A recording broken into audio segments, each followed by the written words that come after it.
I'm Emily Carter, 28, and on my birthday night, right there in our suburban Los Angeles kitchen, my father told me I should quit my job to protect the family's reputation, even though every mortgage bill is in my name.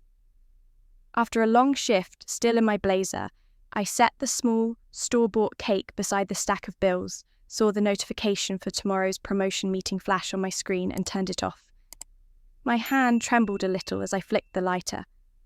Dad leaned on the doorway, the smell of smoke still on him, and tossed a sharp line. A girl selling luxury cars meeting rich men all day. Watch what people say. Jake said nothing. Mum avoided my eyes. I bit my lip. I didn't know that a few days later they would show up at the showroom in the middle of rush hour and kneel in front of me. If you've ever been dismissed in your own home, comment boundaries, share your story, and follow to see how I answered when they walked into my workplace. Back to that night, the birthday cake, 2 candles, and wax dripping onto the corner of the bill. I set the small grocery store cake on the kitchen table and dropped my keys beside it, the dealership logo catching the kitchen light. It was just after 9. The fridge hummed, the faucet ticked, and a stack of mortgage bills sat under my name like they always did at the end of the month. I was still in my blazer. My phone lay face down the screen, briefly lighting with a calendar alert for tomorrow morning. I'd planned to tell them the good news then. I slid out 2 candles, a 2 and an 8, pressed them into the frosting, and reached for the lighter. Robert leaned on the doorway jacket, smelling like cigarettes. His eyes went straight to the bills, then to the cake. My daughter sells luxury cars, meets rich men all day. Watch the family's reputation, he said, like it was a normal thing to say on someone's birthday. I paused with the lighter in my hand. I just wanted to have cake, I said. Sure, he answered, looking past me. Just don't give people more to talk about. I don't want anyone saying this house lives off a daughter. The words landed harder than he probably meant, maybe exactly as hard as he meant. I touched the top sheet with my fingertip, felt the edge and pulled my hand back. I could have told him about the meeting tomorrow, the promotion I'd worked for, the reason those bills stayed current. I didn't. I lit the candles instead and took a breath I didn't really feel. In my own kitchen, on my own birthday, with my name on every envelope, I stood there wondering how the person paying the mortgage ends up defending herself in the only place she should feel safe. The wax began to run 2 thin streams, sliding off the candles and dripping onto the corner of the top bill. The next morning, I unlocked the showroom at 8:45, set my coffee down and told myself to focus. LA sun was already bright on the glass. I hit the lights check that the demo cars were lined up and opened the iPad with today's calendar.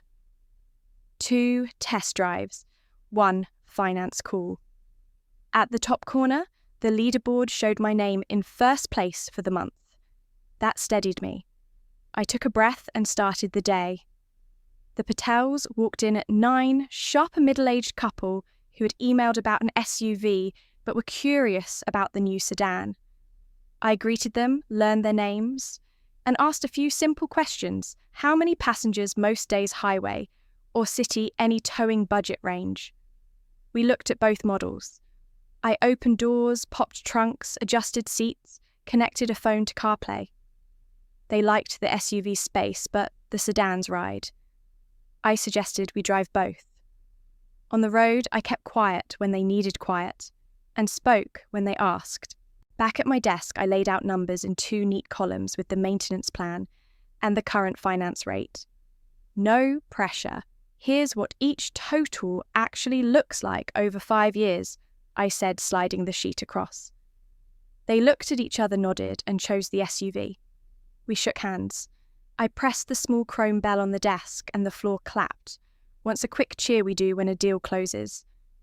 Maya, our sales lead, walked over and high-fived me. Nice save with the financing option, she said. Share that in Friday's huddle, I smiled and said, sure. The printer spat out the buyer's order. While it worked, Mr. Reynolds waved me toward his glass office. I stepped in. He leaned back, thumbs hooked in his pockets. "Strong month, Emily," he said. "Keep your Friday open. There's a leadership discussion you'll want to be in." He didn't say the word promotion, but he didn't need to. When I left, my iPad pinged Friday. 10:00 a.m. internal meeting. I let myself enjoy that for a minute. Then I went back to the desk and finished the paperwork for the Patels. When they left with the delivery time set for tomorrow, I cleaned my workspace and took a sip of coffee that had gone a little cold. The hum of the showroom calmed me. It always has. I think it's because here effort makes sense.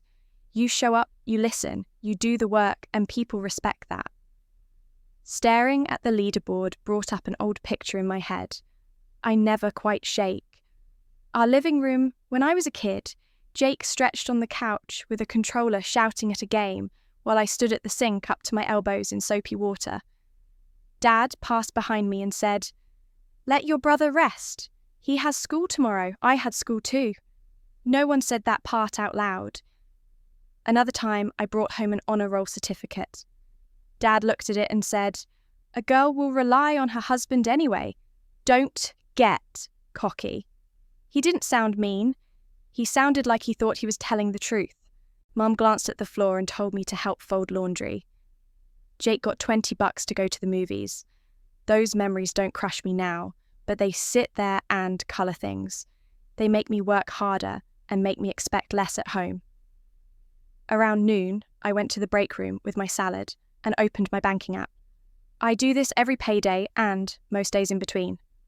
First, the utilities, power, gas, water. Paid. Then, the home insurance draft. Paid.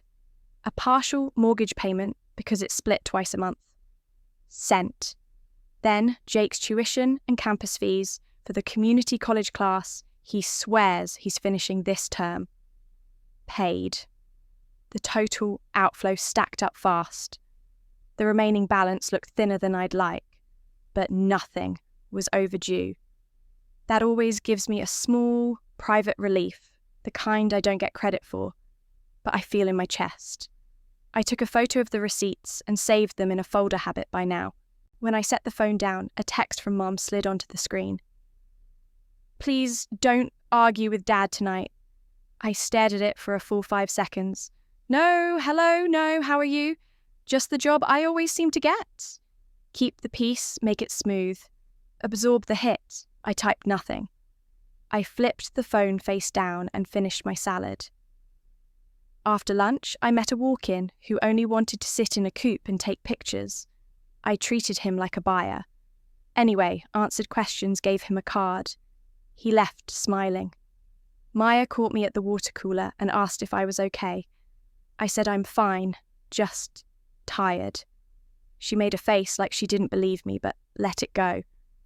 I checked tomorrow's delivery schedule, sent a courtesy text to the Patels with a thank you, and then reviewed my notes for Friday morning in case the leadership meeting was real. At 3, Reynolds passed by my desk and tapped twice a small sign that meant good work. I nodded back. Before closing, I wiped down the desk, logged out of the CRM, and grabbed my keys. The day had been clean forward measurable. It felt like oxygen after last night. On my way to the door, I checked my phone again. Mum's text was still the last message. I added a reminder to pick up a bottle of wine for the Patel's delivery, and another reminder to breathe before I walked back into the house tonight. I locked the showroom and stepped into the heat. By 6:40 p.m, I pulled into our driveway with a paper bag of takeout and a headache. The house looked the same as always, from the curb lights on in the living room TV glow through the blinds. I turned off the engine, sat for 5 seconds, then grabbed the food and went in. The smell of smoke hung in the entryway. Mum met me at the door, wiped her hands on a dish towel and said, "Eat first. He wants to talk."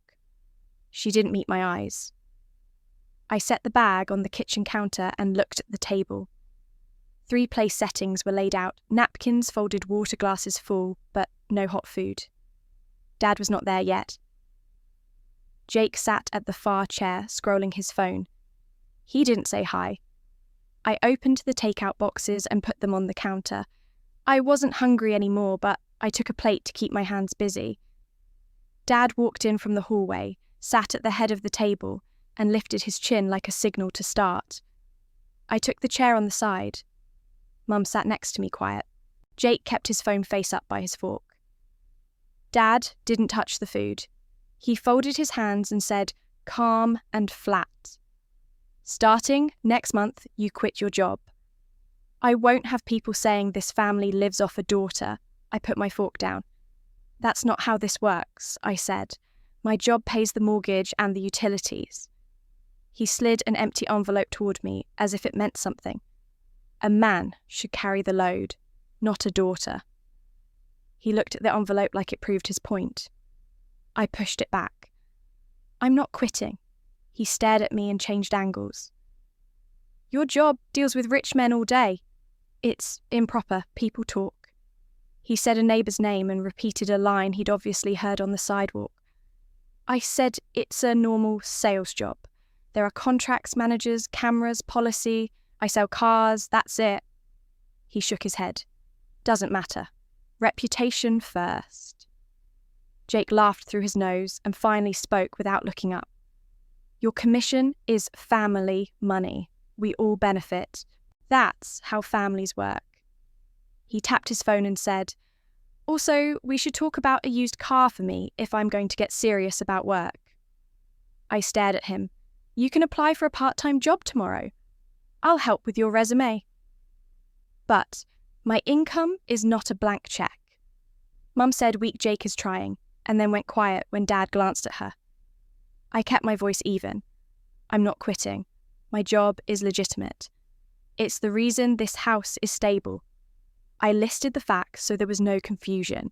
I paid the power and gas today. I paid part of the mortgage draft. I covered your car insurance last month, Jake. I sent your campus fees because the bursar was threatening a hold. I am not quitting. Dad drummed his fingers on the table, 1, 2, 3, then stopped. No one ate. I could hear the wall clock. He said, if you walk into that showroom tomorrow, don't call this your house. Mum whispered, Robert, please. But he cut a look at her and she looked down. My chest felt tight, but my voice stayed steady. You don't get to decide whether I work. Jake smirked. She thinks she runs the place. I ignored him. I tried one more time to lower the heat. We can separate the money. I'll pay bills directly. You two handle your own costs. Jake, you handle yours. No more cards in my name. No more transfers. Clean and simple. Dad snorted. No daughter of mine works that job. End of story, Jake said. So, about that car, like he didn't hear anything I had just said.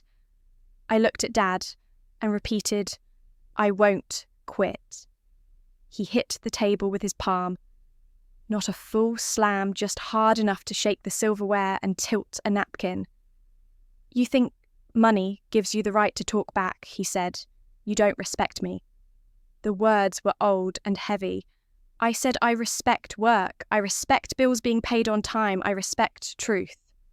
He leaned forward. You will not go to that place tomorrow. I will, I said. My voice surprised even me. It was not loud, just final. He sat back and laughed once without humour.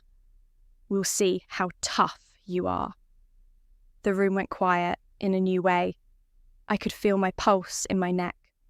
I picked up my water and took a sip because I needed something to do. My phone buzzed in my pocket. I took it out under the table and glanced down. An email from Reynolds' rescheduled leadership discussion moved to tomorrow, 9:00 a.m. VP in town? Please be ready with your numbers. My mouth went dry. The meeting I had aimed at all month was now less than 15 hours away. I slid the phone back into my pocket and looked at all three of them. I have an early meeting, I said. No one replied. Dad pushed his chair back, stood and said, We're finished. He walked out to the living room and turned the TV up. Jake stabbed a piece of chicken from the takeout and said to no one, We need to figure out that car soon, then left his plate half-eaten and followed Dad. Mum sat still. I cleaned up the table because I could not sit in that silence. I closed the takeout boxes, put leftovers in the fridge, ran water over 2 plates. Mum said very soft, "Please don't argue with your father." I said, "He told me to quit my job." She looked like she wanted to say more and then didn't. I dried my hands and went to my room. I set my bag on the bed and took out a notepad. I wrote a small list. Alarm 6, 15, leave 7:30, pull month-to-date numbers. Highlight customer satisfaction scores, document financing conversions. I put the list by my phone. I took a shower to reset my head and put on a t-shirt and shorts. When I came back to the kitchen for water, Dad and Jake were laughing at something on TV. The sound made my stomach hurt. I went back to my room, locked the door, and opened my laptop. I pulled the sales report, pasted the key lines into a 1-page summary, and printed it on my little home printer. I put it in my work bag. I set 2 alarms because I did not trust myself to sleep well. At 9, Mum knocked and came in halfway, then stopped. "Do you need anything?" she asked. "No," I said. "Thanks." She glanced at the bag and the paper and the neat stack and the outfit I had hung for morning. "Please, don't make him angrier," she said. I said, "I'm going to work." She nodded without agreeing and left. I lay down and stared at the ceiling. I went over my talking points in my head. I told myself the same line I always tell myself before big days show up. Do the work, ignore the noise. Around 10, I heard Dad lock the front door and the TV go off. At 10:30, the house was quiet. My phone buzzed once more with a calendar reminder for 9 a.m. I turned the screen over and closed my eyes. I don't know when I fell asleep. I woke once at 2 from a dream that I had missed the meeting. I checked the alarms, drank water, and lay back down. When the 6:15 alarm finally rang, I felt heavy but clear. I got up and dressed in a simple navy dress and low heels, packed the summary, and headed to the kitchen. The house was still. I poured coffee into a travel mug, grabbed my keys, and paused by the table where we had sat the night before. The napkins were straight again. The empty envelope was gone. I left without a note. By 7:25 a.m., I merged onto the 405 with a travel mug of coffee and my summary in the passenger seat. Traffic was steady, radio off. CarPlay showed my 9 a.m. leadership meeting. My phone rang through the car speakers, Mrs. Alvarez from next door. I hesitated one beat and answered hands-free. She started with, "I hate to bother you so early," then went straight in. She said neighbours were talking, that times were tough, that my dad still wasn't working, and people were saying he was living off me. She added, "A father should be the provider. You know how that looks." I held the wheel tighter and said, "Thanks for checking in. I'm on my way to work." She tried to keep going, but I told her I had to focus on the road and ended the call. My hands were a little shaky. I turned up the AC, took a breath in and out, and kept driving. I told myself the same line, show up, do the work. I pulled into the dealership lot a little after 8:20, parked, grabbed my bag and the 1-page summary, and walked in through the side door. The building was quiet. I switched on the lights, checked the line of demo cars, and set the summary on my desk. I opened my laptop, pulled up month-to-date numbers, customer satisfaction scores, and finance conversion. I checked the math. It all looked solid. I sipped coffee and felt my shoulders drop a notch. At 8:30, Ms. Bennett, one of our VIP clients, came in early to look at a new colour option for the SUV she had on order. I greeted her, pulled the paint samples, and held them under the showroom lights. She smiled and said, "You make this easy, Emily. Clear and professional, no games." 2 co-workers heard and gave me a quick grin. Ms. Bennett confirmed her choice and said she'd sign the final paperwork tomorrow. And, congratulations in advance, she added, "I've heard good things." When she left, Mr. Reynolds waved me toward the small conference room. "You're early?" "Good," he said. "VP just landed. We're on for 9 in here. You'll go first. 10 minutes clean numbers, then Q&A. I printed your metrics in case tech acts up." He handed me a stapled packet with charts and tapped my shoulder. "Breathe. You've earned this." I nodded and felt a small lift. Back at my desk, my phone buzzed hard 3 times in a row. I checked the lock screen. "Dad, did you go to work? Dad, answer me. Dad, if you go to work today, you're no daughter of mine." A call came through from his number, then stopped, then another text. "People are talking. Don't shame this family." I set the phone face down and switched on Do Not Disturb. Heat flushed my face, then dropped to my stomach. I wasn't doing anything wrong. I was at my job early prepared, carrying my part. The guilt still tried to creep in like it always does at home. I stood up, went to the restroom, washed my hands with cold water, and looked in the mirror to make sure my dress sat right and my hair was neat. "Show up. Do the work," I said out loud once. I came back to my desk, printed one more copy of the summary, and slid both into a folder. I put a pen and a bottle of water in the conference room at my usual seat so I wouldn't fumble later. On the way back, I checked the time, 8:47. My phone buzzed again with a different tone. A text from Mum, "Lunch, I can meet you at the diner at 12:30. I typed back, 12:30 works. My phone vibrated one more time with a voicemail from Dad. I didn't listen. I put the phone in my bag, zipped it and left it under the desk. I opened the packet Reynolds gave me and ran through the order, open with top-line sales show, customer satisfaction trend, then finance conversions, then my plan for training juniors. I practiced the first sentence in my head until it felt steady. At 8:55, Reynolds stuck his head out of the conference room and said, "Ready?" I said yes. I could still feel a small shake in my hands, but my feet moved the way I needed them to. I took the folder, walked in and sat down at the far end of the table.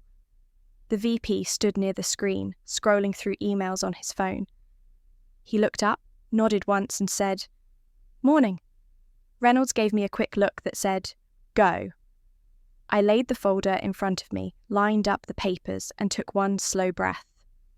Whatever was happening outside this building would have to wait an hour. I was here to work. I slid into a red vinyl booth at Mel's Diner.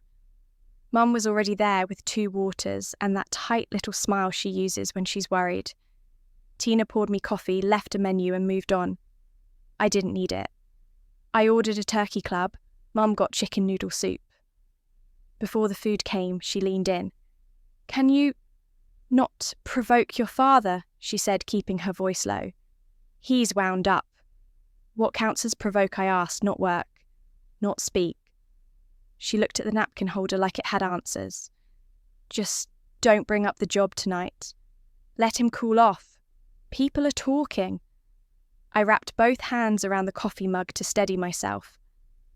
"Mum, cool off has a price? The mortgage, the lights, the insurance. It all runs through me." I didn't list every line item, I just told her the shape of it.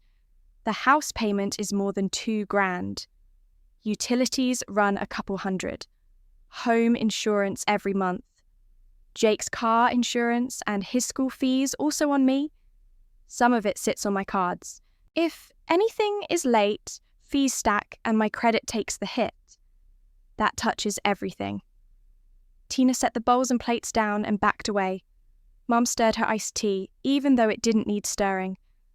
"I know it's a lot," she said. "Your father hears the neighbours and he hates feeling small." "Hearing the neighbours doesn't pay the mortgage," I said. "My job does." She winced and tried again. "Maybe just say less. Don't correct him in front of Jake." I took a breath. "I'm changing how I help. I'll keep the essentials going, but I'm paying directly. Auto pay, straight to the house and the utilities. No more secondary cards, no more cash handoffs. Jake covers his own stuff car tuition. I'll help with a resume and job leads, not money. And I want you to have your own account, a small buffer. I'll help you set it up if you want." Mum pressed her lips together. "Let's not make a scene," she said, even though we were whispering. "He's not himself lately." "He's himself," I said softer, "and so am I. I've been keeping this place running without blowing up, and I'm running out of room. She finally met my eyes. I'm sorry, she said. I believed she meant it. She didn't say she'd back me. She didn't say she'd tell him to stop. We ate in small bites. The ice machine rattled. Someone laughed at the counter. Normal sounds, like none of this was heavy. I laid out the plan once more, slower. If I pay the mortgage and the utilities directly, the house stays on. If Jake wants a car, he needs a job first. If he signs up for more classes, he can look at aid or work-study. No more charges on my cards. Carrying a balance costs money I can use better somewhere else. Mum nodded in a way that wasn't yes or no. I'll talk to him, she said, the kind of promise people make when they want to end a hard topic. Please keep the peace until then. I looked at the sandwich and decided. I'm switching the auto pays tonight, I said. I'll send you a list so you know what's covered. If he asks you for cash, tell him to ask me in writing. The answer will be no. She turned the straw in her glass. He'll be angry. He's already angry, I said. At least this way the lights stay on. She told me when Dad worked, he felt useful, and when he got laid off, he didn't know who he was, and the neighbour talk piles on. I get it, I said, but his identity can't live on my credit. We finished eating. I paid Left a normal tip and stood. Mum hugged me quick like she wanted to fix something and couldn't. Text me when you're home, she said. I'll talk to him tonight. I nodded. Outside, the sun felt too bright. I sat in my car with the door open and the takeout box on the passenger seat. My phone buzzed with a bank alert, recent activity. I didn't open it right away. I took one breath, then another, and tapped the notification. The alert opened to a list of charges I didn't recognise. Overtime, taproom $326. Rivera Billiards 80-something. A ride share. 2 different gaming top-ups around $200 each. A subscription I never signed up for. More small hits for $9.99 and $14.99 scattered across a few days. The total sat just under $1,800. The last 4 digits matched the secondary card I'd kept for emergencies. The authorised username under it, Jacob Carter. My stomach went cold, then hot. I called the bank right there in the car. I verified my info answered security questions and asked if this looked like fraud. The rep checked and said the chip and contactless data matched normal use, no red flags beyond the spend pattern. In other words, not stolen used. He walked me through options. Freeze the secondary, remove the authorised user, reissue the main card, add alerts on every transaction. I told him to close the secondary card immediately and remove the user. I asked for a temporary lock on my main card until a new one arrived, then turned on notifications for any charge over $1. I opened my bill list and moved the mortgage. Power, gas and water auto pays to a separate checking account I keep for necessities. I scheduled the credit card's minimum payment plus extra to avoid finance charges. The rep gave me a case number and said a confirmation email would hit my inbox within minutes. When I hung up, I called Jake. He picked up on the second ring, voice casual like we were talking about lunch. Why is the emergency card at bars and gaming? I said. He clicked his tongue. It's called networking. I was out with people, potential clients. For what job? I asked. Silence. Then I'm building stuff. Connections? You wouldn't get it. I read the charges out loud, names, amounts, dates. None of this is an emergency, I said. You used Uber to get home, he shot back. That's safer than driving. And the games were part of the night. Chill. It's a couple of charges. It's almost $1,800, I said. On my credit. With my APR, you don't get to call that a couple. The secondary card is closed. From now on, any balance you ran gets paid back to me. I'll send you a repayment plan in writing. If you miss it, I'll send the debt to collections. He exploded. You'd do that to family. Family doesn't use an emergency card for bars, I said. Family asks first. He muttered something about his friends paying him back and that I always made money a big deal. I said, because it is one. Hang up if you're going to keep talking in circles. I have work. He hung up on me. I sat there breathing hard, then went back into the dealership and finished moving things where they belonged. I cancelled every auto pay tied to the old card, double-checked that no streaming or random subscriptions were still on it, and deleted the authorized user from my profile. I made a simple spreadsheet bill, named due date, paid by confirmation number, and filled in each one as I switched it over. I exported a PDF and emailed it to Mum with the subject line, "Bills I'm covering directly, no pass-throughs." I did not copy Dad. A minute later, my phone buzzed again. Dad. I let it go to voicemail, then he called back. I answered because I didn't want him storming the showroom. He didn't say hello. "You're smearing my name," he said. "I heard at the store my card got declined because you pulled one of your tricks." "It wasn't your card," I said. "It was my account, my emergency secondary. It had bar and gaming charges." I closed it. "A father shouldn't be controlled by his daughter's money," he said, voice rising. "People are laughing at me." "No one is controlling you," I said. "I'm controlling my credit. Essentials are paid directly. If you need groceries, give me a list. I am not handing out plastic." He shifted to the old line. "If you go to work today, you're no daughter of mine." "I am at work," I said, and ended the call before he could throw another threat. My hand shook again after I hung up. I took another pass through my numbers and made a quick budget cut list for the next 2 weeks. No takeout, no clothes, no extras. I moved a little from savings to make sure I'd clear the statement without interest. I set a reminder to review the budget Friday night and another to check the new sub-account after each pay run. I took a slow lap around the showroom to get my body to catch up with my head. When I got back to my desk, a text from Jake waited. "We'll square it later. Don't be dramatic." I put the phone face down. The pattern was clear. Ask forgiveness, not permission. Call it networking. Promise payback later. Make it my job to float it. That wasn't happening anymore. I wrote a note to myself in the spreadsheet. No cash to Jake. All agreements in writing, dates, amounts, receipts. My email pinged with the bank confirmation. Your authorized user has been removed. The card ending in 444.21 is closed. I filed it. Another email showed the new autopays queued on the sub-account.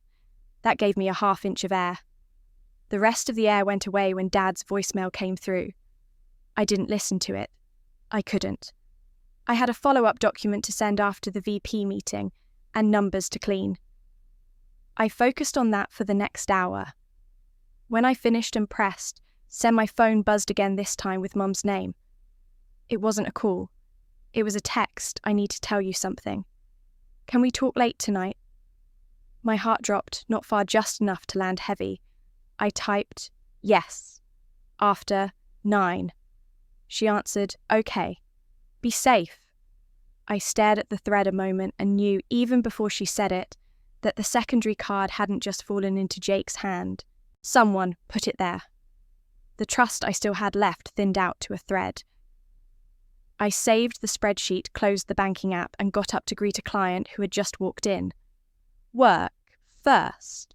After 9, my phone lit up. "Mum, I need to tell you something. Don't be mad." I stared at it, thought about all the charges and the calls, and the way my hands had been shaking all day, then hit call. She answered on the second ring, whispering like the walls might report her. I told her I was listening. She said she was sorry before she said anything else. Then the sentence came out in pieces. She gave Jake the secondary card. Dad told her to. He said it was so Jake could do business, take people out, not feel small. He told her it was temporary, that I would understand, that if she told me, I would make a scene and shame the family. She said she tried to hold it for emergencies, but Jake kept asking, and Dad said yes again and again. She knew the charges weren't right. She hoped the friends would pay him back. She kept waiting for the right time to tell me, and it kept not being the right time. Her voice shook. I did not yell. I felt something slide out of place like a tooth you finally admit is loose. You chose silence over choosing me, I said. She went quiet, then said, I thought if I kept things calm, he would settle down. I told her what calm cost. The card was in my name. The debt was in my name. The interest would be in my name. If something had posted late, my credit would have paid the price. My job looks at stability and reliability. Those numbers matter for loans, for leases, for everything. I told her I could handle stress but not sabotage. She said I know like she had known the whole time and still done it. She said she learned a long time ago to keep the peace by staying quiet. I asked her when. She took a breath and told me about when she was young before I was born, when she had a plan to finish a certificate and work full-time at a clinic, but got married instead because that was the path everyone expected. She didn't have money of her own, not really. When Dad worked, he kept cash in his wallet and she used whatever card he handed her. One day, the grocery total rang up and the card beeped declined. The checker tried again. Declined. People in line watched. She felt heat in her face and the checker called a manager, and she wanted the floor to open because humiliation feels like that. She went home with 2 bags instead of 5, and Dad was mad about the embarrassment, not about the budget. That was the day she said she decided to keep quiet, keep things smooth, avoid anything that made him look bad, even when it made her feel small. Later, when I was little and Jake was smaller, she kept saying, "Don't argue with your father, don't talk back. We can't afford a fight." When Jake broke rules, she called it a phase. When I pushed back, she called it attitude. She said none of that was fair, and she knew it. But fairness and safety weren't the same thing in her head then. I listened. I believed her. And I still hurt. I understand why you went quiet, I said. But the bill for that is landing on me now. She said she was sorry again, and this time she did not try to explain it away. She asked what she could do. I told her the first thing was to stop passing anything in my name to anyone ever. If Dad or Jake asked for cards, cash access, she had to say no and send them to me in writing. No more handoffs, no more secrets. Second, every request needed to live in a text or an email so there's a record. Third, I was going to lock down the rest of my accounts. I said it simply so it didn't sound like a threat. I told her I had already closed the secondary card, removed the authorized user, moved every auto-pay for the house to a separate account that only I control and set alerts for all transactions. I said I would add 2-factor authentication to everything, change passwords, and put credit locks on the 3 bureaus so no one could open anything new with my name without me seeing it. I said I would set up a PO box so bills and bank mail would come to me, not the house, and I would switch the billing email to a new address. I said from now on I would only pay essentials directly to vendors. No cash and no plastic to family. If groceries were needed, I would order pickup. If anyone wanted money for something else, the answer was no. She was quiet for a long second, and then said steady this time, "Okay." I told her the 4th thing was about her. "I want you to open your own checking account," I said, "even if it starts small. I'll go with you. We can do it on Saturday. You need a buffer, that is yours." She said she didn't know how Dad would take that. I said he doesn't have to know right away. But you need a place where your money lives that isn't tied to his moods. She said yes in a way that sounded like fear and relief at the same time. She said she wanted to be different, but didn't know how to move without setting him off. I said, start with the account. Start with no more passing my cards around.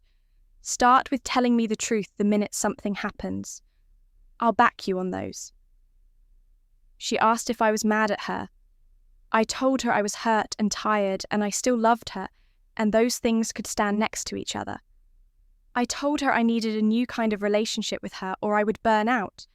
She said, "Can we meet alone this weekend?" No Robert, no Jake. I said yes. Coffee, somewhere neutral. We picked a place. She said she would bring her ID and social security card so we could open the account after. I told her to also bring any mail that had my name on it so I could switch the addresses to the PO box once I had it set up. I told her I would send her a list of the bills I pay directly so she could redirect anyone who tried to ask for cash. She agreed. I wrote a quick checklist on my phone: enable 2FA change passwords, freeze credit open, PO box new billing email, move mail Saturday, help mum open account. When the list looked complete, I told her one more thing. I'm going to need space. I'll still pay the essentials for now. But if the card thing happens again, if anyone tries to open anything in my name or push you to hide it, I'm done. No contact on money. I'm not saying it to scare you. I'm saying it because I have to protect myself.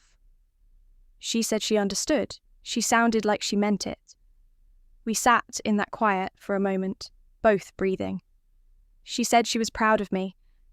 I felt that and didn't know where to put it. Before we hung up, she asked me to text when I got home. I said I would. After the call, I opened my laptop and changed the passwords I'd not gotten to earlier. I added 2-factor to the last bank. I turned on login alerts.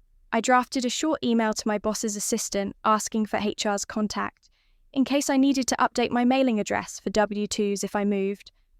I stopped myself. I wasn't moving yet. One thing at a time. My phone buzzed with a new text. Dad, tomorrow night, everyone home for dinner. Family, business. It wasn't a question. I stared at the words and felt the old pull to obey. I decided I would go with my new lines drawn. I would bring paper. I printed the bank confirmations, the list of bills I pay, and the updated budget. I put them in a folder with a pen and a small notebook. Then I opened a note on my phone that said, "If voices rise, leave. If he tries to corner you, leave. If anyone reaches for your bag, leave."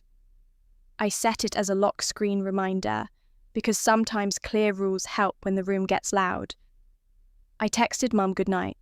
She sent back a heart and thank you for hearing me.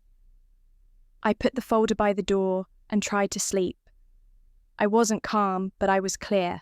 By dinner, the next day, I walked in with my folder under my arm and found them already at the table. Dad sat at the head, Jake on his phone, Mum hovering by the stove even though nothing was cooking. I put my bag on the chair, slid the folder onto the table and sat. Dad didn't ask about my day. He lifted his chin like a signal. "Starting tomorrow you stop going to that showroom," he said. "I won't have this family living off a daughter." I said, "I'm not quitting." He went right to the line he always uses. "You deal with rich men all day. People talk. It's not right." I kept my voice level. "It's a normal job. It pays our bills. I'm going to work." Jake jumped in without looking up. "If you're serious about family, then help me get a car so I can job hunt for real. Nothing fancy, just something decent. You can cover the first month of insurance too." I looked at him. "No car until there's a job offer. I'll help you with a resume and leads. No cash." He scoffed. "Family money is for family." I opened the folder and laid out the papers one by one where everyone could see. Mortgage paid, utilities paid, home insurance paid, Jake's tuition and fees paid, your car insurance last month paid. I tapped the dates and confirmation numbers. If any of these slip late fees hit and my credit score takes the damage, this is the math that keeps the house on. I'm not quitting my job to protect anyone's pride. Mum looked at Dad, then at the papers, then away. Jake rolled his eyes. Dad drummed his fingers on the table. "You think money lets you lecture me," he said. "I'm showing you facts," I said. "The truth is, I pay these. That isn't shame. That's work." He pushed back from the chair and stood. "You will not go there tomorrow." "I will." I said. He took one step, then another, and before I could move, he slapped me across the face. The sound hit first, then the sting. The room froze. Mum's hand went to her mouth and she said Robert, but nothing else came out. Jake stared at the floor like he could disappear into it. I touched my cheek. It burned under my fingers. I didn't cry. I held his eyes for 1 second and said, "Clear? I want you to see what you did." I took out my phone, turned the camera on, and took a photo of the red mark. Then I set the phone down and felt everything in me lock into place. "We're done," I said. "I'm switching everything tonight." I stood, gathered the papers, and walked to my room. I closed the door and locked it. I took my carry-on from the closet and packed fast work clothes for a few days. Toiletries, laptop charger, passport, social security card, birth certificate, the mortgage folder, my sales summary, the printed bank confirmations. I grabbed the small fireproof bag where I keep originals. I sat on the edge of the bed and changed every password I hadn't changed yet. I turned on two-factor on the last bank. I opened the apps and cancelled any remaining auto-pays that sent money into the house. I removed saved payment methods from shared accounts. I turned on a credit freeze at the 3 bureaus. I sent myself the photo of my face with the timestamp and saved it in a folder labelled with today's date. I emailed Mum a short note. "I'm safe. Effective tonight, I'm not paying any household expenses. Do not hand my cards to anyone. If you need something essential, email me a list." I did not copy Dad or Jake. I zipped the bag, slung it over my shoulder, took one last look at the room and walked back to the kitchen. Dad stood at the sink, pretending to rinse a glass. Jake pretended to read something important on his screen. Mum stood small near the doorway. Dad said, without turning around, "You walk out of this house, don't come back. If you don't want people to say you live off your daughter, I said pay your own bills." Jake said, "You're overreacting." I looked at him. Bars and gaming on an emergency card isn't an accident. I took a pen from the counter and wrote a note on one of the printed pages. I put it in the centre of the table and anchored it with the salt shaker. It said, "If you don't want to be called a freeloader, pay these yourselves. Mortgage due on the first late fee after the 5th. Utilities pay providers directly. No more cards in my name. All requests in writing." I tucked copies of the current due dates underneath it so there was no excuse. I picked up my folder and my keys. No one stopped me. The TV in the living room filled the silence with a laugh track from some show we never watched. I walked out, locked the door behind me, and didn't look back. In the car, I sat for a minute until the shaking in my hands slowed. I texted Maya, "I'm safe. I'll explain tomorrow." Then, I drove to an extended stay hotel near the dealership. At the front desk, I asked for a week. The clerk didn't ask questions. I paid, took the key card, and let myself into a quiet room with a small kitchen and a bed that looked new. I put my bag on the chair, took out an ice pack from the freezer, wrapped it in a towel, and pressed it to my cheek. The cold made it ache harder for a few seconds, then numb. I set up my laptop on the desk and finished the rest of the locks I had planned. I switched all billing emails to a new address, registered a PO box online set, alerts for any login on my banking apps, and added a note to reply to family by email only. I made a quick checklist on my phone call HR tomorrow to update an emergency contact reroute any male W.2's later shop for a studio this week. My phone lit with Dad's name on repeat. I let every call go. A text from Jake popped up. "Come on, it wasn't that serious." I didn't answer.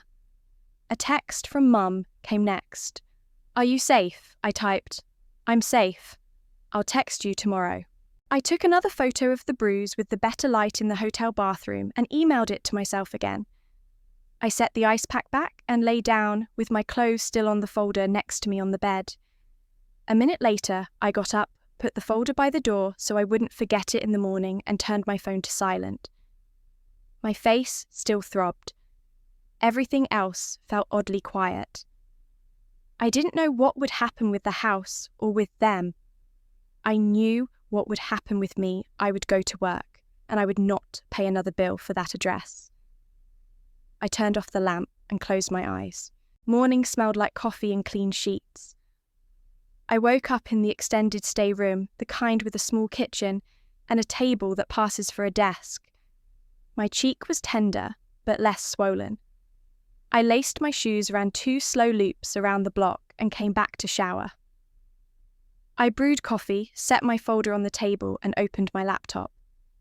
The inbox sat on a fresh thread from Reynolds' leadership meeting, locked for Friday at 10. Please bring training plan and process improvements. Good. I made a short checklist. Top line, sales customer satisfaction trend, finance conversion, a 60-day plan to train juniors, a clean follow-up process after test drives. I pulled the numbers and built simple slides, no fluff, just what a manager needs to see. I practiced the opener out loud until it felt steady. My phone lit up with a call from an automated number. Power company. A recorded voice said the house account was past due and shut-off was scheduled.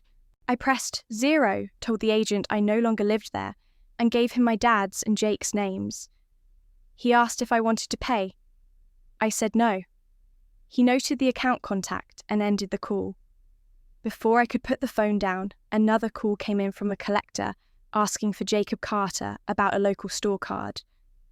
I said I wasn't responsible and gave an email address for them to reach him directly. The agent tried to keep me on the line by hinting at family arrangements. I repeated that the debt wasn't mine and hung up. A text from Mom arrived right after your dad's furious, but I think it'll blow over. I stared at it and felt the same pull to fix everything. I didn't. I set the phone to Do Not Disturb for everyone except work and put it face down. I went back to the slides. Slide 1, month-to-date sales and my rank. Slide 2, customer satisfaction, the actual comment snippets that showed where we won and where we slipped. Slide 3, finance conversion, how many leads pre-qualified and how to reduce drop-off without pressure tactics.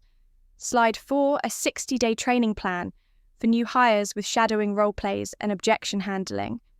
Slide 5, a weekly scoreboard we could post, so the team saw progress at a glance. I timed the run-through at 8 minutes and kept 2 for questions. I printed a 1-page handout for the VP and a spare for Reynolds. The printer in the lobby was slow, so I sent the file ahead by email too. I ate toast and eggs at the little counter and checked the bruise in the bathroom mirror. It was a clean shape, dark at the centre, yellowing at the edges. I took a photo for my record and left it at that. The hotel had a coin-op laundry down the hall. I threw in a load and set a timer.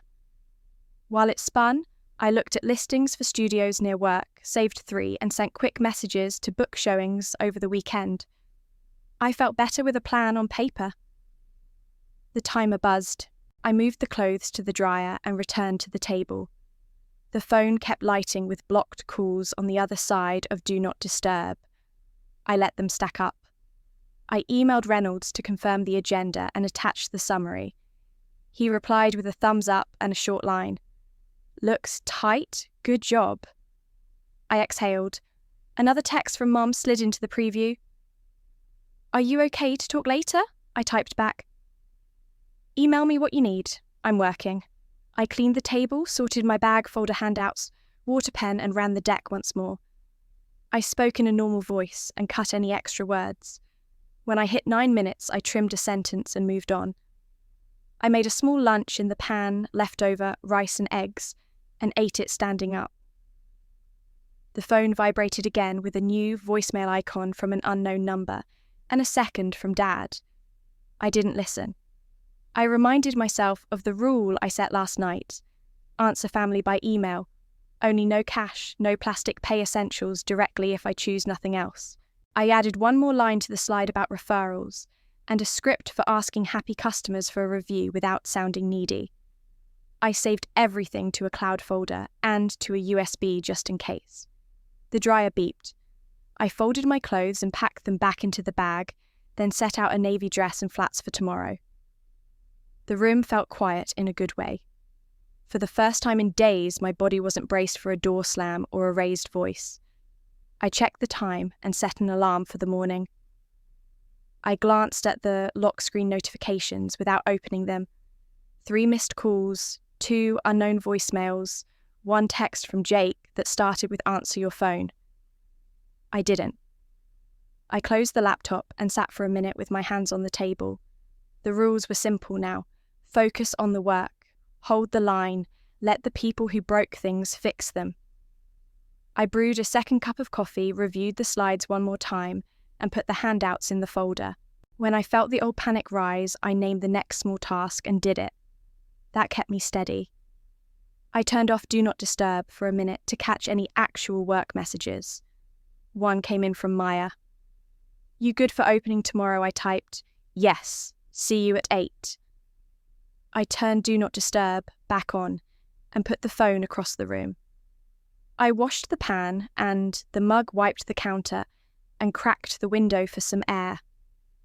I reminded myself that none of the house fallout was mine to solve. The power company would talk to the names on the account. The collector would email Jake. Dad could decide what to do with his anger. I set the folder by the door with my keys and ID and took a slow breath. It wasn't peace, but it was quiet enough to work. By mid-morning, the showroom was packed and my folder sat ready by the keyboard. New model banners hung from the ceiling, music low voices, bouncing off glass and chrome. I answered 2 quick questions for a couple comparing. Trims pointed another man to service and checked the time. 10 minutes to the leadership meeting. Maya passed and squeezed my shoulder. "You're on," she said. I nodded and took one more look at my handout. Movement at the door pulled my eyes up. Dad walked in fast like he owned the place. Jake was right behind him, phone up like he was already recording. My stomach dropped and then went flat. They didn't slow. Unfilial Dad said loud enough to turn heads. "You're destroying this family." A couple near the reception desk stopped talking. A VIP client I'd helped last month stared. Maya froze mid-step. I said, "We can talk in a private room." Dad ignored that. "You left your mother with a mess. You left your brother. You left your father to be laughed at." Jake added, "Answer your phone for once." I kept my hands at my sides. "We are not doing this on the floor," I said. "Conference room." "Now." Dad shook his head and lifted his voice. "You think you're too good for family because you sell cars to rich men. Come home and pay the bills like you should." Before I could move him along, he did something I did not expect. He dropped to his knees in the middle of the showroom. The room went silent in a way I have only heard when bad news hits. He put his hands together like a plea and said, "Come home. Pay the bills. I'm asking you." Jake glanced around at the phones, and after a beat, knelt too. "Just 1 more month," he said. "Give us 1 month." I felt heat crawl up my neck and forced my face to stay still. Through the glass wall, I saw Reynolds step out of his office and watch. I met his eyes for half a second. He didn't move toward me. He was measuring what I would do. I took a breath that was not steady and made my voice steady anyway. "Stand up," I said to Dad and Jake. "We're going to the conference room. Now." I turned without waiting and walked to the small room near finance. Behind me, I heard shoes scrape and then follow. Reynolds met us at the door, pulled it open and set a bottle of water on the table. "You have the floor," he said to me low and left the door for me to close. I shut it. The noise of the showroom dropped out. I sat at the head of the table and put my folder in front of me. Dad and Jake took the chairs across. Dad looked older in the bright office light. Jake kept his phone face down for once. I said, "You do not come to my job and make a scene. If you want help, you listen to my terms. If you can't listen, this is over in 1 minute." Dad opened his mouth and I put my palm up. Listen. He closed it. I went one at a time. First, a public apology for what just happened. Not tomorrow. Today. Out there to the staff you disrupted. Second, no violence and no threats. You acknowledge the slap was wrong and it never happens again. From this point on, anything you want to say to me goes by email. No surprise visits, no raised voices, no showing up here. Third, finances.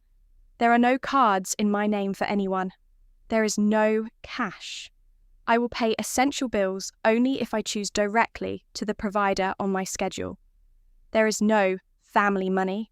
There is your money and my money. Fourth, Jake. I can line up an entry-level sales internship at a partner dealership. It's base pay plus commission training for 60 days. Conditions are simple: show up, complete training. Follow the process, no excuses. You will also repay the emergency card charges on a plan I write. Miss a payment, I send it to collections. Fifth, Dad, if you want further contact after today, you send one email acknowledging your part in this and agreeing to these boundaries. After that, we have 30 days of no direct contact. Everything goes through email. I slid a printed sheet across with those points. Jake leaned back like he wanted to crack a joke and thought better of it. Dad tried to pull himself up straighter in the chair. I'm your father, he said quieter than before. And this is my job, I said. You came here and kneeled in front of customers. You do not get to talk to me about respect while doing that. He looked at the table. For a few seconds, no one spoke. Then he said, Can you help this month? The words were smaller. I kept mine the same size. If you want help with lights or water, you email the account numbers and I will consider paying them directly. Nothing else.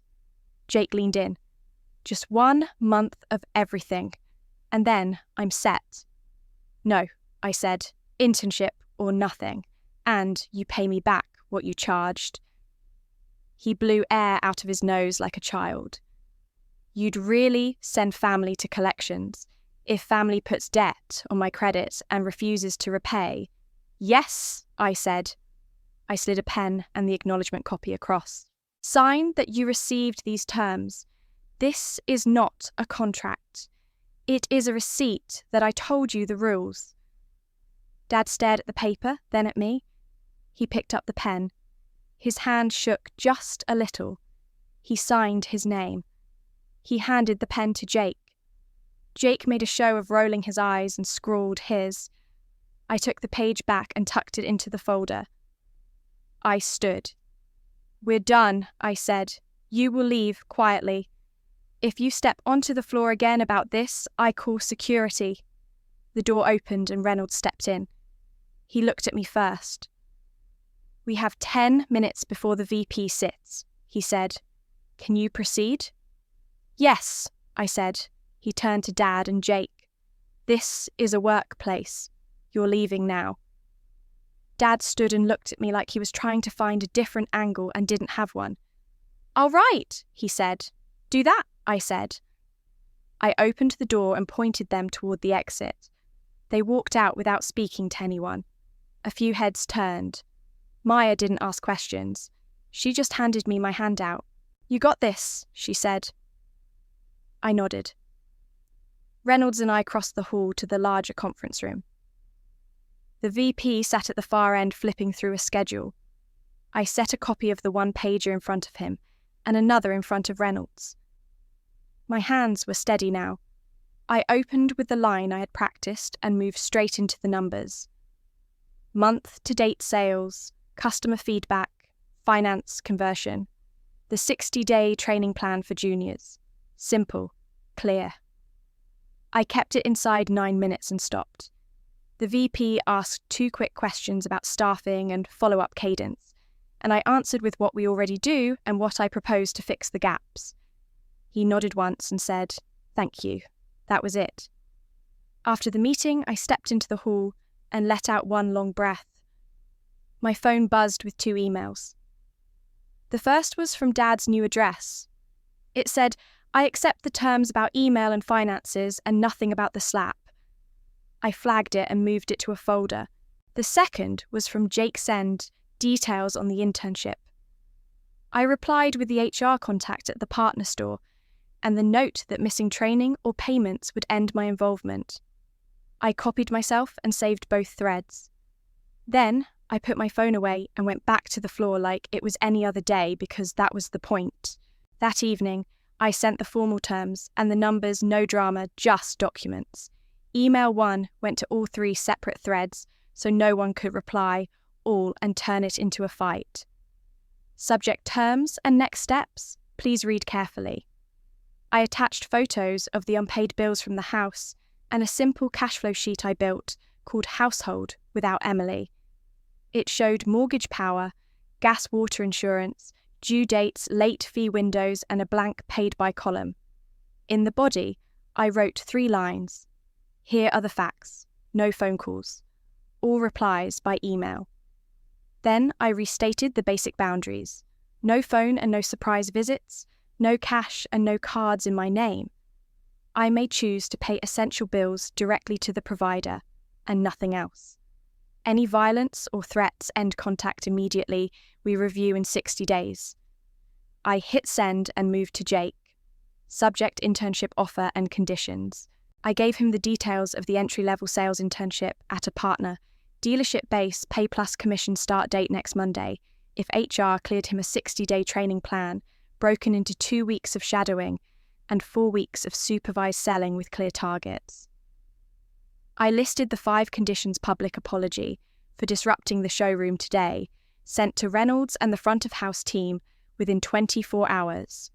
Complete all 60 days of training with on-time attendance, no more secondary cards in my name, and a signed repayment plan for the emergency card charges with auto transfers on set dates, therapy or AA if needed, with proof of at least 6 sessions over 60 days, 0 violence or harassment toward me or my workplace. Miss any of these and my involvement ends. I told him to reply with I accept if he wanted the HR contact to start onboarding. I sent a separate email to Dad. Subject required steps for any further contact. I kept it short. Any talk must go by email for 30 days. No in-person contact.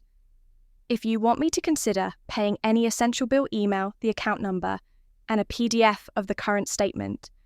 I may pay a portion directly to the provider, but there is no schedule and no promise. And the key line, you must accept responsibility for the assault and apologize in writing before I will discuss anything further. Any breach of these rules ends contact. Then I wrote to Mum. Subject, new way, we will do this. I forgave her and said it in plain words. I told her I needed her to stop passing anything with my name on it to anyone else and to tell me immediately if I was pulled into something. I laid out a 4-step plan, open her own checking account on Saturday, move her bills to her own email and turn on 2-factor everywhere, set up a PO box for sensitive mail and slowly change addresses, start a small emergency fund with automatic deposits from her wages. I added that I would help her set all of it up and that we could find a short course to increase her hours or pay overtime. I sent the emails, filed copies, and waited. The first reply came from Jake within 15 minutes. I accept. Send HR contact. I forwarded the contact and attached a simple repayment plan for the $1,800 with weekly transfers and dates. I wrote that one missed transfer would move it to collections. He replied with a thumbs up emoji, which I ignored, and then wrote, "Okay, I will set autopay tonight." Dad's reply took longer. When it arrived, it said, "I accept email only and the financial rules." He did not mention the slap. I replied with one sentence, awaiting written apology for the assault to proceed. No calls. For a while, nothing else came in, and then Mum's email landed. She wrote, "I am sorry. I will not pass anything of yours again. Please help me Saturday." Attached was a photo of her ID to speed the account opening and a list of her bills to move. I said we would meet at a cafe at 10 and go to the bank after. The next afternoon, I set a neutral place to meet Dad and Jake, to hand them printed copies and get acknowledgements. We met at a quiet cafe near the dealership. We kept it short, 20 minutes. I put the paper on the table and walked through each line. I told them this was not a legal contract, but a receipt that they had received the terms. Jake signed right away because he wanted the job lead. Dad hesitated, then signed the received line and said nothing. I added 2 deadlines in writing at the bottom apology email to staff within 24 hours, signed repayment plan within 72 hours. No arguments, yes or no answers only. They agreed and left. Mum came in as they went out. We sat at a different table. She looked like she had not slept. I showed her a simple budget and how a small, automatic transfer could build a basic emergency fund over a few months. I told her we would switch her phone and email accounts to 2-factor and set up a PO box. She nodded and took notes. We did not talk about Dad much. We stuck to steps. Back at work, I kept moving. That evening, Jake sent the apology to the staff at Carter Luxury. I am sorry for disrupting your work today. It went to Reynolds and the front desk. He also signed the repayment plan and sent a screenshot of the first auto transfer scheduled. I saved both. HR at the partner store confirmed they had booked his onboarding for Monday conditional on paperwork. Dad did not write again that day. The next morning, he sent a line, I need help with the power bill. I replied, email the PDF with the account number, and I will consider paying a portion directly to the provider. No apology came. I did not engage further. Mom and I met Saturday as planned. We opened her account, set up online access, added text alerts, and set a small automatic transfer for her emergency fund. We went to the post office, rented a PO box, and filed a change of address form for her sensitive mail. Back at the cafe, I helped her move her bills to her new email and made a folder system she could keep up. She looked lighter when we were done, not by much, but enough I could see it. On Sunday, I built a 60-day tracker in a spreadsheet. 1 tab for Jake with start date attendance completion of training sales targets and repayment dates. 1 tab for Dad with yes or no columns for apology rule violations and essential bill requests with documents attached. 1 tab for Mum with checkboxes for account PO box email switch and first 2 emergency fund deposits. I set calendar reminders for day 30 and day 60 to review whether support stayed changed or ended. I sent each of them their piece. Jake got the onboarding link and his tracker goals. Dad got the reminder about the required apology and the bill submission rules. Mum got a short list for the next 2 weeks, and a note that I was proud of her for opening the account. The replies matched who they were. Jake wrote cool and then asked what business casual meant for day 1. I told him what to wear. Dad sent a screenshot of the power bill without an apology. I paid half of it directly to the provider online and forwarded the confirmation with the line, paid this portion directly. Awaiting written apology, future requests will be evaluated case by case. Mum sent a photo of her first small deposit into the emergency fund and the PO box key on her keyring. I said good job. In quieter moments, I felt the anger drain and something steadier take its place. I was not waiting for big words from anyone. I was writing the rules in a way I could keep. I had offered a path for Jake to work a path for Mom to have her own footing and a clear door for Dad if he chose to walk through it with responsibility. If he did not, I would live with that. On Sunday night, I marked day 1 of 60 at the top of my calendar and closed my laptop. I slept without waking to check my phone.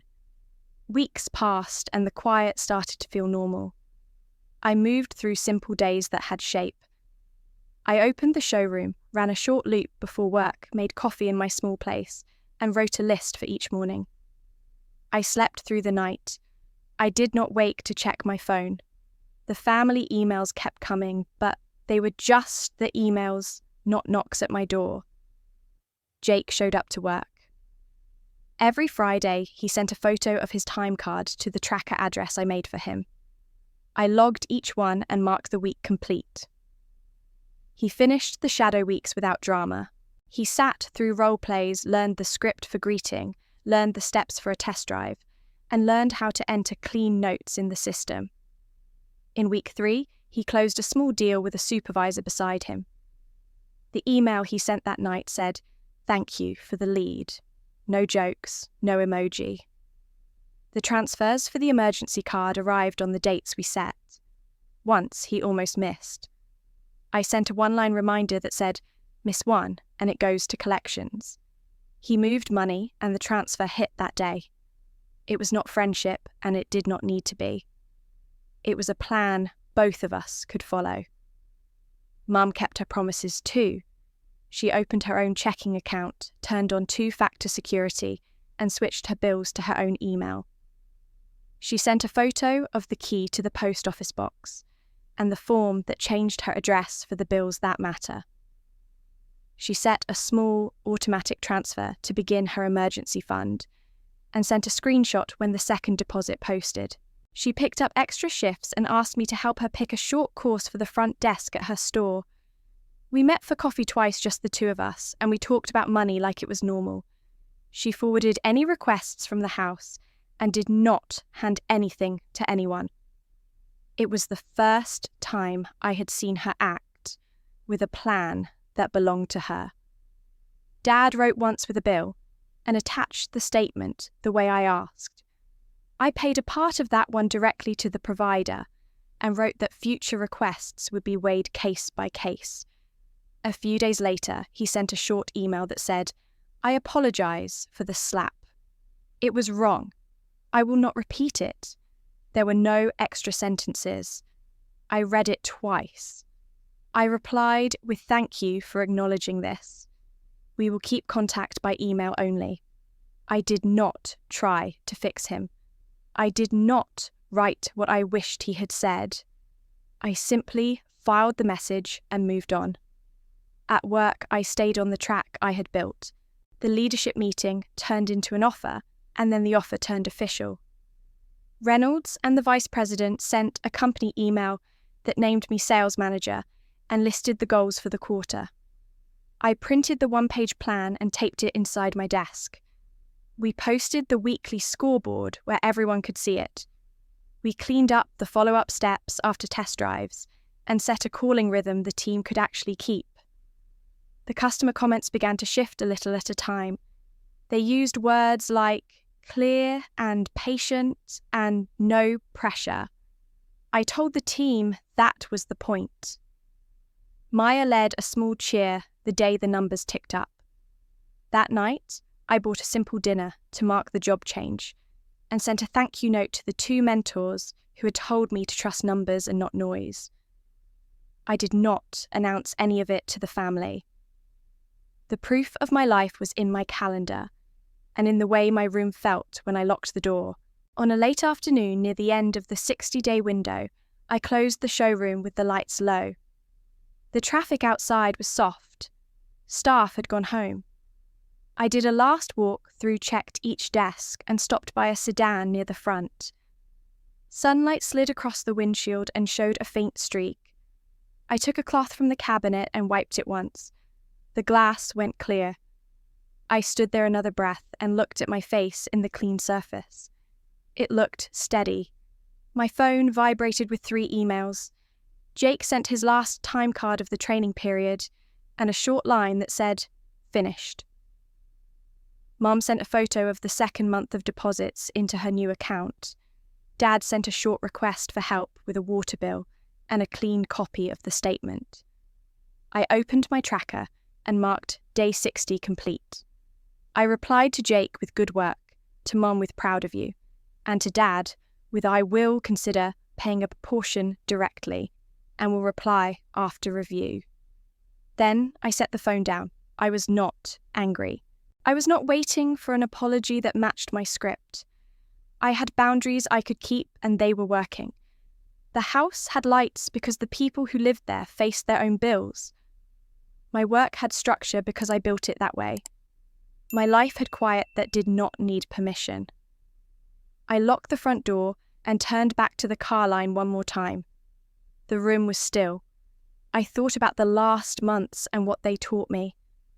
Love is not an endless debt. It is boundaries and respect and the choice to stand with yourself.